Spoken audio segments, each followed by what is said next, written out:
Welcome to ASN. I'm Doug Chapman. It's time for Doug's Dish. Alabama, to me, looks unbeatable. Can anyone stop the Tide? They recently dismantled Tennessee 49-10. Look at their other SEC victories over top squads, Arkansas and Ole Miss. They were closer games.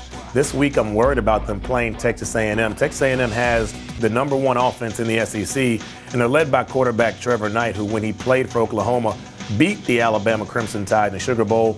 Should be a very interesting one to watch in the SEC. Moving on to the group of 5 schools, the G5 is repping.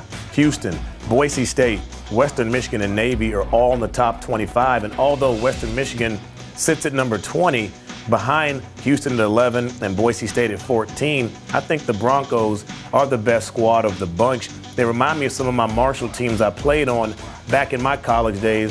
We were a group of 5 team loaded with a ton of Power 5 talent. That's why we went on and had so much success there.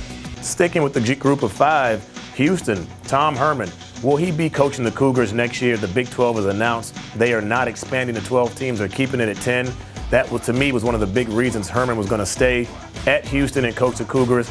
I don't see him sticking around. Look for a new guy in Houston in 2017. And last but not least, Louisiana Tech's Carlos Henderson went berserk versus UMass last weekend. 12 catches, 326 yards, and 5 touchdowns, which honestly is the best performance I've ever seen by a wide receiver, and I've seen a lot of football. Over his last 2 games, he's got 20 receptions, 558 yards receiving, and 8 touchdowns, and he's averaging 28 yards per catch. The Bulldogs face FIU this weekend.